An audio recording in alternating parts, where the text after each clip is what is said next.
At the heart of every enduringly influential leader and successful organization lies a powerful, clarifying force, a deep understanding of their purpose. This isn't about profit margins or market share, but the fundamental reason they get out of bed in the morning, their why.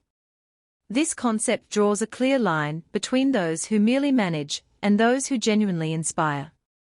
While many can explain what they do or how they do it uniquely, few can articulately communicate the belief that drives them. This distinction is critical because people don't buy what you do, they buy why you do it. This principle connects figures as diverse as Martin Luther King Jr., Steve Jobs, and the Wright brothers. Their ability to start with their cause, their belief, attracted followers and built movements, not through manipulation, but through shared conviction. Many organizations operate backward. They lead with features, benefits, and short-term tactics, the what and the how. This often manifests as manipulation, price drops, promotional hype, fear-based messaging, or peer pressure. While these tactics can spark transactions, they fail to build loyalty. Consider a company that boosts sales through constant discounts. It trains customers to value only the deal, eroding brand value and creating a vicious cycle of slimmer margins. True loyalty emerges when a connection transcends the transactional. It arises when customers, employees, and partners feel a company's products or services affirm their own identity and values.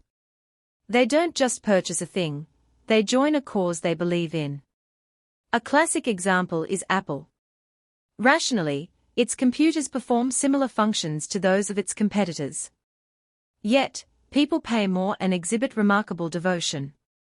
This is because Apple's communication has historically started with its why, challenging the status quo and thinking differently. Their message isn't, "We make great computers," but "We believe in empowering creative rebellion. We happen to make great computers to do that." This approach resonates on a biological level. Human decision-making is not primarily governed by the neocortex, the analytical, language-centered part of our brain. It is driven by the older limbic system, which controls feelings, trust, and loyalty, but has no capacity for language. Facts and figures engage our rationality, but our gut feelings and beliefs, the domain of the limbic brain, are what truly motivate behavior and decisions. Effective communication, therefore, must speak to this feeling center. This understanding reveals how ideas and innovations truly gain momentum. They do not spread instantly to the masses. Instead, they are adopted first by a small group of true believers, those who intuitively grasp the why without needing extensive details or social proof. These early adopters make choices based on their personal beliefs and worldviews. They bought the first, bulky cell phones not because they were practical, but because they believed in a future of wireless communication.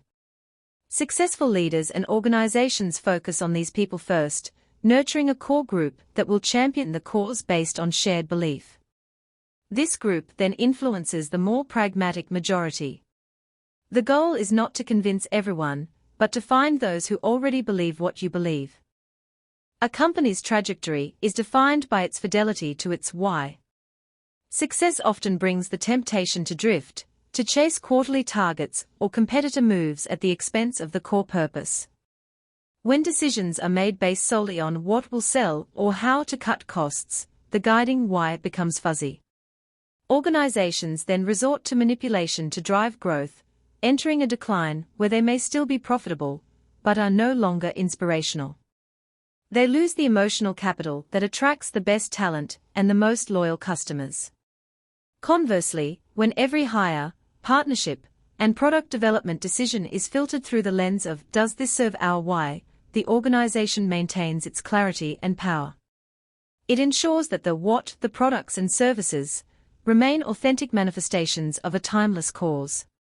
Ultimately, this framework is a blueprint for building more than a business, it's a model for building a legacy.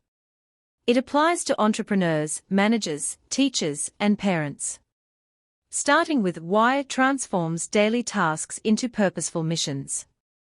It replaces exhaustion with energy, because working in service of a deeply held belief is inherently motivating. It forges teams that are resilient and innovative because they are united by a common cause, not just a paycheck. It attracts customers who become advocates, creating a community rather than just a client list. The power lies not in the answer itself, but in the discipline of asking the question first and letting that answer guide every subsequent action. When you know your why, what you do becomes proof of what you believe.